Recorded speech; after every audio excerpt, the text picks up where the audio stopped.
일본이 이제 엔화 금리를, 제로 금리를 사실상 포기를 하고, 금리를 올렸다. 그래가지고, 이제 다들 화들짝 합니다. 아, 그래서, 이게 정말 놀랐어요, 저는. 네. 안 할 줄 왜냐면- 알았거든요. 왜냐면 안 한다고 큰 소리 땡땡 쳐왔거든요. 그러니까. 2001년 3월 이후에 콜금리를 제로로 해오다가, 무려 이게 몇 년 만이야? 하여튼, 20년? 30년? 거의 21년 만에 이거를 콜금리를 올린 겁니다. 그래서 이게 이제 0.25% 올린 거기 때문에 사실 크게 티는 안 나요. 크게 티는 안 나는데 이게 끝이 아닐 거라고 보고 있는 겁니다. 지금 있는 이제 구로다 총재는 내년 4월 달이 임기입니다. 따라서 내년 4월 달 이후에 연임을 안 할 게 확실시 되고, 그에 따라서 구로다 총리 밑에 있던 그 부행장들까지도 전부 다 그 자리 이동을 했어요. 그러면 내년 4월부터는 일본도 정상금리 체제를 갖고 가려고 지금 급하게 만약 0.25를 살짝 건드려 본 것이라는 거죠. 그러니까 최소한 1.5 내지 2%까지는 올릴 가능성이 있다라고 보는 게 오히려 더 유망합니다. 자, 그러면 이게 현재로서는 미흡하지만 이제 앞으로 계속 올라가서 어느 정도 1%가 넘어서면 우리나라 경제에도 영향을 미치겠습니다만 의외로 그 부분이 미미할 수 있다는 겁니다. 그럼 먼저 이 얘기를 설명하게 돼요. 그럼 왜 일본은 지금까지 기준 금리를 혼자서 코로나 이전부터 시작해서 혼자서 제로로 버티고 있었는가라는 부분을 봐야 됩니다. 현재 전 세계 그 경제 주요 각국의 금리 상한선을 보면 미국이 3.25%, 카나다 똑같이 3.25%고요. 우리나라가 3% 좀 못 되는 수준이죠. 호주가 2.6%, 영국이 2.25%고요. 유럽은 1.25%입니다. 물론 뭐 인도 같이 5.9%가 되는 나라도 있지만 인도는 지네끼리 사는 나라니까 제껴 놓고요. 그래서 일본만큼이 제로 금리를 유지하고 있습니다. 그래서 이 제로 금리의 영향 때문에 엔달러 환율이 149엔, 거의 150엔까지 올라갔어요. 이렇게 되면서 일본의 환율이 아주 개값이 됐던 적이, 개값으로 가다가 이렇게 되니까 일본이 본격적으로 달러를 팔면서 환율 방어에 본격적으로 뛰어들었고, 현재는 138원에서 이번에 0.25조를 던지면서 134원까지 환율이 내려가 있는 상황입니다. 더 이상 환율은 내려오지 않을 것 같아요. 130원대 초반선에서 당분간 유지를 할 것으로 보입니다. 근데 보통 이렇게 금리가 낮으면 우리나라 같으면 이 달러들이 다 빠져나가거든요. 사실 우리 금리 역전돼서 미국보다 0.5% 정도 낮은데도 불구하고 이 외국인 투자 자금이 해외로 안 나간 게 참 신기한 일이잖아. 우리는 신기한 일이에요. 내가 그렇죠. 보기에 우리나라에 있는 외국인은 외국인이 아니야. 머리가 시커먼 외국인일 가능성. 싱가포르 이씨 외국인일 가능성이 높다고 봐지는데 일본도 마찬가지예요. 이 정도로 금리 차이가 크게 나면 거의 3%가 난다 그러면 사실 일본에 있는 미국 돈은 다 빠져나가야 되거든요. 근데 안 나간단 말이야. 왜? 외국 돈이 사실 미국에 잘 안 가 있는 거예요. 외국에서 나가려고 하는 돈이 없다는 겁니다. 그리고 나간다고 하더라도 그 전체적인 비중이 높질 않기 때문에 전체 외환 보유고의 한 15% 이쪽 저쪽이기 때문에 이게 크게 문제가 되지 않는다는 거죠. 일본 경제가 망할 정도로 출렁하지 않는다는 거죠. 그리고 일본은 잠정적으로 외환 보유고, 그러니까 일본이 갖고 있는 미국의 외화 채권을 비롯한 외환 보유고 수준을 우리는 이제 4천억 달러 얘기하잖아요. 일본이 1조 2천억 달러를 가지고 있다고 얘기를 하고 있습니다. 문제는 너무 미국 국채로만 갖고 있다 보니까 달러가 필요해서 이걸 돈으로 달라 그러는데 미국이 자꾸 환급을 안 해주는 거예요. 일본에 나가 있는 국채를 우선 우리 거 이거 사줘, 아니면 이거 받아놓고 달러를 좀 빌려줘, 그래서 돈을 안 주는 겁니다. 그러니까 일본은 지 돈인데, 지가 채권을 갖고 있는 게 지 돈인데도 불구하고 미국 돈을 못 구해 쓰는 거고, 그래서 계속해서 높은 고환율의 피해를 감수하고 있는 거거든요. 근데 이게 실질적으로 들여다놓고 보면 일본 입장에서 피해가 아닌 겁니다. 무슨 얘기냐면 일본은 지금 문제가 이 인플레이션이 문제가 아니에요. 물가가 안 오르는 디플레이션이 더 걱정인 겁니다. 일본은 부동산 버블 붕괴가 무너진 이후에 매년 0.5% 이상 물가가 올라본 적이 없어요. 그 얘기는 뭐냐면 소비가 완전히 위축돼 버렸다는 얘기야.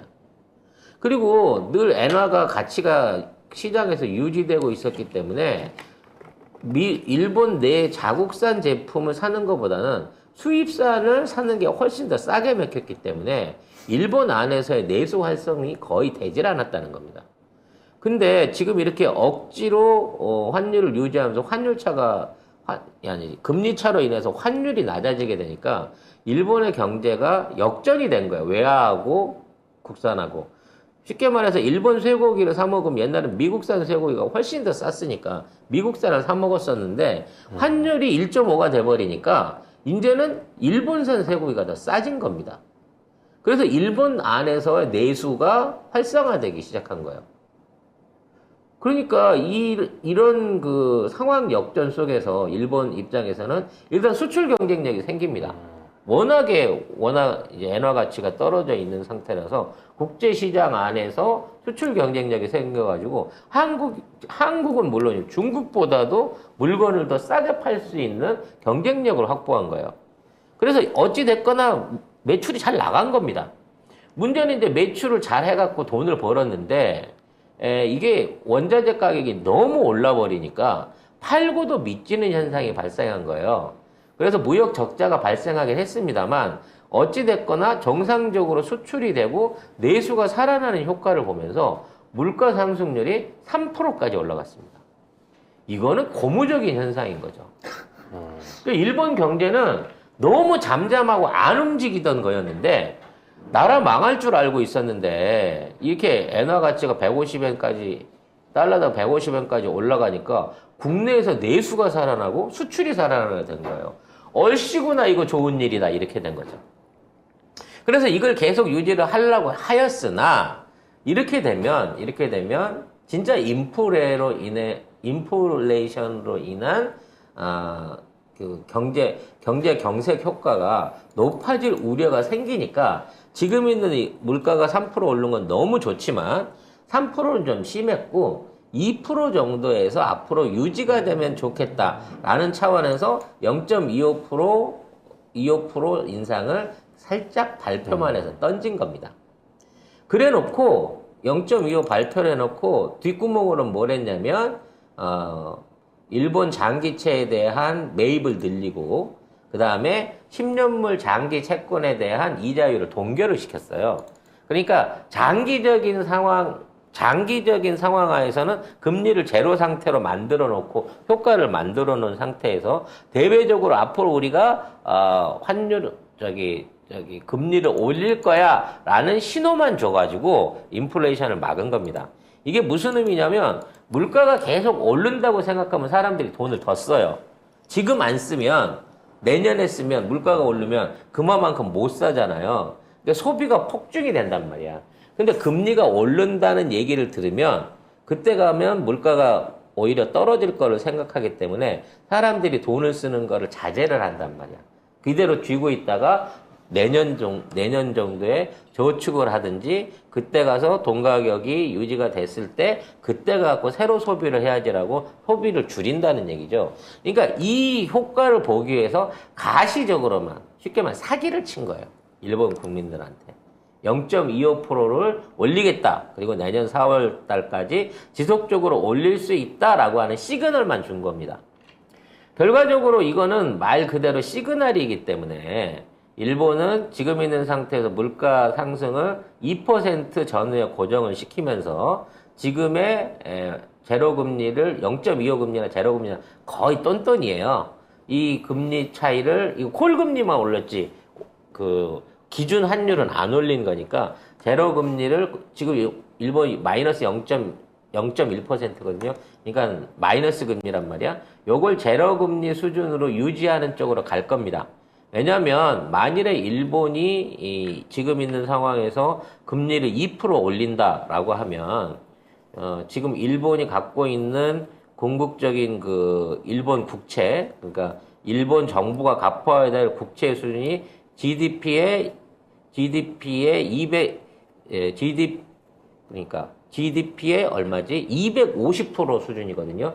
그러니까 무슨 얘기냐면 금리가 1%로 오르면 GDP의 2.7%를 이자로 지급을 해야 돼요. 2%를 올리게 되면 5% 이상을 이자 비용으로 지급을 해야 되는 건데, 사실 이렇게 되면 일본 정부 예산의 4분의 1이 이자로만 해서 날아가는 게 되는 겁니다. 일본은 절대 금리를 다시 올릴 수 없어요. 올렸다간 일본 경제가 망하는 거지.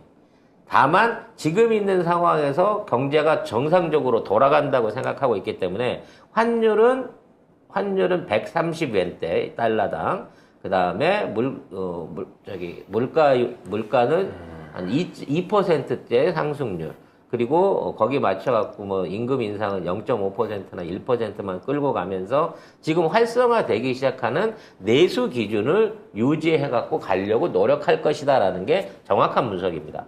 만일에 일본이 성의 있는 어떤 금리 인상을 생각을 하고 있다 그러면 내년도 초에, 그러니까 4월 전에 가야 되기 때문에 내년 1월부터는 거의 빅스텝으로 가야 돼요. 0.75나 1%를 지속적으로 올리는 시도를 해야 되는 건데, 그건 아까 얘기했듯이 재정 부담이 너무 커지기 때문에 못할 것이고 도로 이 상황으로 덮고만 갈 것이다 라고 생각을 하는 거죠.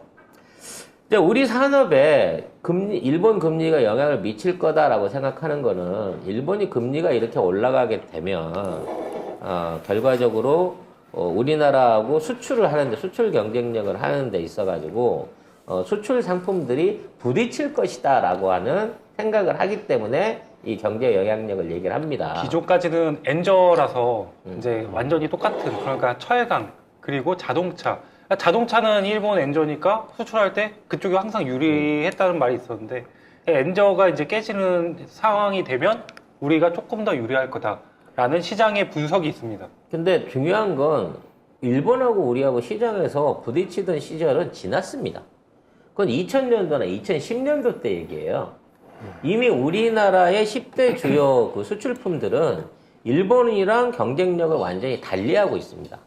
그러니까 애초에 환율이 변동이 돼도 우리나라 물건은 애초에 일본 거보다 비싸게 팔린다는 겁니다. 뭐 석유화학, 조선, 반도체, 자동차 등등이 옛날에는 일본이 비싸도 품질이 좋다라는 이유로 이렇게 팔렸지만 이게 이미 역전이 됐다는 거예요. 이게 일본산 자동차, 우리나라산 자동차 가격 대비 수준으로 놓고 보면 오히려 한국 차들이 더 비싸도 더 잘 팔리는 상황이 오는 거고, 이게 이제 전기차나 뭐 하이브리드 수소 쪽으로 가면 그러한 역전 현상이 더욱 뚜렷하게 일어납니다. 조선이나 반도체 이런 데서는 아예 경쟁 상대가 안 되죠, 일본 우리하고. 그러니까 수출업을 하는데, 수출입 사업을 하는 데 있어서 이제 일본이 환율을 어떻게 쓰든 금리 정책을 어떻게 쓰든 우리 수출입 기업은 이미 일본을 경쟁 상대로 보지 않고 일본이랑 경쟁해서 먹고 사는 문제에 대한 그 부분은 이 논외로 나가고 있는 거예요. 즉, 예전에는 일본이 우리나라의 무역 수출입에서 미치던 비중이 굉장히 컸으나, 이제 한국과 일본 간의 그 소부장 의존도가 많이 떨어졌고 앞으로도 계속 떨어질 것이기 때문에 사실은 우리랑 일본은 전혀 다른 시장을 놓고, 우리가 구미나 유럽이나 미국 시장을 놓고 경쟁을 한다고 치면 일본은 동남아라든지 아프리카라든지 인도 같은 기존의 남미 같은 일본이 차지하고 있었던 기존의 경제 영토 안에 일본 제품들의 영향력이 있는 제품들을 그대로 유지해가는 방향으로 갈 수밖에 없다는 겁니다. 그러면 왜 일본은 이러한 방식의 무리한 금리 정책을 쓰는가에 대한 근본적인 원인을 이해해야 돼요. 이거는 우리나라도 앞으로 주의를 해야 될 부분인데, 모든 국가가 인플레이션을 조절하고 금리를 조절하는 이유는 딱 하나입니다. 고용을 높이기 위한 거예요. 즉, 물가를 잡는다는 게 중요한 게 아니라 경제를 정상적으로 활성화시켜가지고 고용을 늘려가지고 실업률을 낮추는 게 1차적인 목표인 겁니다. 그래서 일자리를 만들어내기 위해서 물가를 잡으려고 하는 거예요. 근데 이러한 목표가 통하지 않는 국가가 일본입니다. 일본은 사실상 전 세계에서 선진국들 중에 실업률이 가장 낮은 나라예요. 실업률이 공식적으로 2.6%밖에 안 됩니다. 그래서 우리가 흔히 얘기할 때 실업률이 4% 이하의 경우에는 완전 고용에 가깝다는 얘기거든요. 요즘 전 세계가 다 실업률이 다 떨어지고 있는데, 그러니까 그 사람이 점점 그러니까 특정 국가 빼고는 사람이 부족해서 다 취업이 잘 된다고 해요.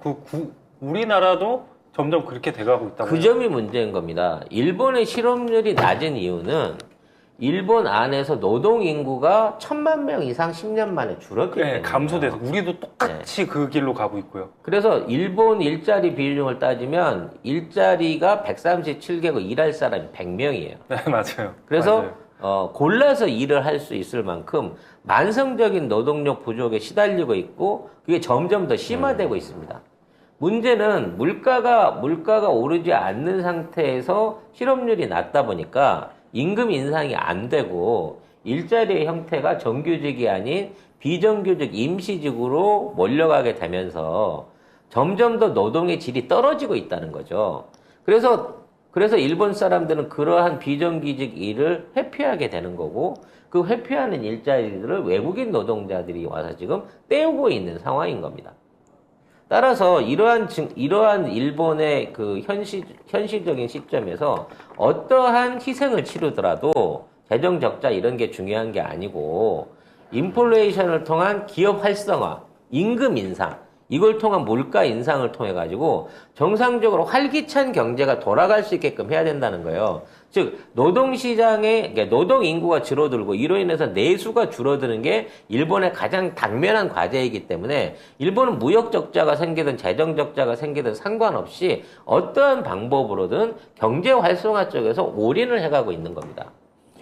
우리나라는 역으로 수출을 해가지고 엄청나게 많은 수출 자금들, 수입 자금들을 돌리는 과정 중에 여기에 종사하는 대기업들이 그 돈을 다 먹고 그 돈이 이제 시민들한테 낙수 효과를 흘러내려서 국가 경제 자체를 유지한다라고 하는 이론을 설명하고 있는데 그게 안 되는 이유가 위에서 다 받아 처먹어버리고 낙수가 안 되기 때문인 게 1차적인 원인인 거고요. 두 번째는 우리도 만성적인 생산 인력의 부족 현상에 똑같이 들어왔다는 겁니다. 그러니까 이걸 이대로 똑같이 유지하게 되면 10년 후는 우리도 일본 같은 꼴이 난다는 거예요. 10년도 안 걸릴 것 같아요. 10년도 안 걸릴 수도 있습니다. 왜냐하면 너무 가파르게 일자리 조건이 나빠지고 있고 또 우리나라 기업들이 점점 더 이제 앞으로 한국에서 기업하기 힘들어진다라는 이유로 외국으로 나가려고 하고 있거든요. 이거는 우리나라가 수출에 의존하는 기업인데다가 우리 수출이 무한대로 게 우리 땅 안에서 무한대로 요구하는 만큼 성장할 수가 없잖아요. 땅도 좁고 인력도 좁고 자원도 좁으니까. 그러니까 우리가 앞으로 지속적인 경제 성장을 하기 위해서는 다른 나라에 가갖고 그 나라에 공장을 세우고 노동력을 이용하고 지정학적으로 가까운 쪽하고 거래선을 터야 되는 건 맞아요. 이렇게 되기 때문에 한국도 산업 공동화를 피할 수가 없는 앞으로 당면한 과제를 갖고 있거든요. 그러기 위해서는 한국 안에 남아있는 내수를 활성시키고 서비스 산업을 키우기 위한 어떤 새로운 패러다임 전환이 필요로 합니다. 컨텐츠 산업이라든지 이게 굴뚝이 아닌 관광 산업이라든지 이러한 산업들을 통해 가지고 대한민국 국내 안에서의 순수한 GDP를 높이는 쪽을 같이 연구를 해야 된다는 거죠. 결과적으로 일본이 지금 이러한 자세를 보여주고 있는데 가장 큰 촉각을 보여주는 부분은 과연 앞으로 일본의 경제정책, 금리정책들이 기존에 있는 미국의 종속을 떨쳐버리고 새로운 방향으로 결합할 수 있느냐는 겁니다. 즉 현재 일본은 미국한테 계속해서 무시만 당하고 있기 때문에 안보적인 면에서는 자국의 이익을 위해서 무장화를 하려고 하고 있고요. 그러므로 이제 다른 주변 국가들하고 충돌을 하고 있죠. 에너지 부분 안에서는 러시아하고 어떻게든 관계 개선을 해가지고 러시아의 가스를 받아가지고 그걸로 먹고 살아야 되는 상황에 처하고 있습니다. 반대로 경제는 미국한테서 떨어져 나오고 있기 때문에 중국하고 같이 손을 잡고 한중일 또는 아시아 전체를 아우르는 아시아 무역 그 블록 안에서 역할들을 올리는 역할을 해야 돼요. 그러니까 이게 굉장히 그 가위바위보를 동시에 꺼내놓고 하는 거랑 마찬가지 상황을 만드는 겁니다. 무역 경제적 파트너는 중국이 꼭 필요하고 에너지 파트너는 러시아가 꼭 필요하고 뭐 한국은 이제 어떻게든 지들이 잡아먹으려고 하는 거니까. 그리고 지금 있는 이제 국내에 있는 우파들의 정치적인 성향을 결집하기 위해서는 북한과의 갈등, 한국하고의 어떤 외교적 갈등이 필연적으로 필요한 거예요. 그러면서 경제적으로는 협조를 또 서로 구해야 되는 이런 딜레마를 동시에 갖고 유지를 하고 있거든요. 그러니까 모든 외교가 주고받는 외교이기 때문에 일본이 지금처럼 독도는 지들 땅이라고 하면서 한국하고 소부장 협력을 강화하자. 이건 말이 안 되는 겁니다. 근데 이 경정부는 이걸 들어주고 있는 거예요. 일본이 한반도를 미사일로 공격할 수 있다라고 천명을 한다는 얘기예요. 이거는 북한이 아니라 한반도를 공격할 수 있다고 얘기하고 있어요. 그런데 우리나라 대통령실의 입장은 일본이 자국 방위를 위해서 고심이 참 많은 것 같다. 이게 대답이라는 거지. 만약 이러한 대답이 나왔을 때 진짜 제대로 된 보수 정부나 문재인 정부였다 그러면 당장에 일본의 무역이라든지 또는 외국한 송금의 금지라든지 관광객들 송출 금지라든지 하는 방식으로 어떤 형태로든지 경제적 제재를 취했을 거예요. 근데 일본은 지금 우리나라가 바보 같은 외교 정책을 펼치는 줄 알고 지가 요구할 수 있는 것들을 동시에 전부 다 추구를 하고 있어요. 옛날 같은 말이 안 되는 짓거리인데 이게 맥히고 있다는 거죠. 그래서 지금 일본이 엔화 환율을 조정을 하든 러시아랑 붙든 미국을 배신을 하든 중국이랑 전쟁을 하든 이게 중요한 게 아닙니다. 일본이 저딴 짓거리를 통해 갖고 살아보려고 발버둥을 치고 있는데 우리도 그 안에 중요한 키를 갖고 있는 거예요. 어떤 형태로든지 협력국이고 경쟁국이기도 한 상황이니까. 그런데 우리는 일본이 하는 대로 일본이 유리한 대로 냅두고 보고 있다는 거죠. 어떠한 여기에 대한 대비책이라든지 일본을 어떠한 방식으로 견제할 것인가 또는 경쟁할 것인가에 대한 준비를 아예 안 하고 일본 니들 하고 싶은 대로 다 해 라고 정책을 방기하고 있다는 겁니다. 방종하고 있다는 겁니다. 이 부분이 해결되지 않는다고 치면 일본 경제는 어찌 됐거나 살아날 겁니다. 왜냐하면 지금 일본이 가장 원하는 형태의 그림을 만들어낸 거예요. 높은 인플레, 적절한 엔저, 그리고 늘어나는 수출, 그리고 증대되는 내수, 이거를 기대하고 있기 때문에 내년도에는 우리보다 훨씬 높은 성장률을 할 수 있다. 우리 일본이 3% 성장도 가능하다라고 하는 장밋빛 또 그림을 그려내고 있다는 거죠. 이걸 못하게 할 수 있습니다, 우리가. 몇몇 방법만으로도 충분히 일본을 골탕 먹일 수 있고 역사적인 문제에서나 안보적인 문제에서나 일본의 양보, 외교적인 문제에서 일본의 일종의 굴복을 받아낼 수 있는 충분한 능력을 발휘할 수 있는 호기거든요. 이러한 호기를 잘 이용할 수 있는 정책들이 필요한데 경위기 때문에 이게 안 된다는 겁니다. 빨리 끌어내리지 않으면 내년도 하반기쯤 가면 일본에 의한 독도의 독도의 어떤 국지전을 각오한 무력 충돌, 그 다음에 우리하고 있었던 그동안에 이제 무역 보복 조치보다 훨씬 강화된 일본과의 무역 전쟁, 그리고 역사 문제라든지 외교 문제에 있어서의 군력적 퇴행 같은 것들이 본격화될 거예요. 내년 하반기 때부터는. 그 꼴을 보기 싫으면 빨리 이 정부를 바꿔치워야 된다. 결국 경제 얘기를 했는데 정치적인 논리로 바뀌어가고 있는 겁니다. 지금이라도 빨리 솔직히 말하면 일본의 저따위 정책들을 견제하기 위한 경제적 수단들을 몇 가지 좀 꺼내놔야 돼요. 대표적인 게 일본의 난방유 수출을 금지한다든지 일본의 관광객들 송출을 제한시킨다든지. 왜냐면 코로나 감염 3세니까. 아니면 그 이외에도 반도체 수출을 줄이거나 일본의 소부장 기업들에 대한 국산화 작업을 국가가 적극적으로 지원해갖고 일본이 되살아날 수 있는, 왜냐면 일본이 만들어내는 그 소부장 제품들을 단기적으로 소비해줘야 될 국가가 우리거든요. 우리가 지금 그거를 해주면서 돈을 일본을 위해서 돈을 벌어주면서, 이런 굴력을, 외교적 굴력, 역사적 굴력을 감수하고 있다는 자체가 매우 화나는 상황일 수밖에 없다. 결국 지금 일본의 내수 활성이 되는 것도 우리가 관광객으로 상당한 숫자를 가서 보태주고 있는 것들이고, 일본의 소부장 기업들의 수출들을 엔저라는 이유로, 싸다는 이유로 받아주고 있는 우리나라 대기업들의 행태 때문이다. 이런 것들에 대한 철퇴가 필요하다라는 말씀을 드리면서 좀 답답하긴 합니다만 거세경제 여기서 정리를 하도록 하겠습니다.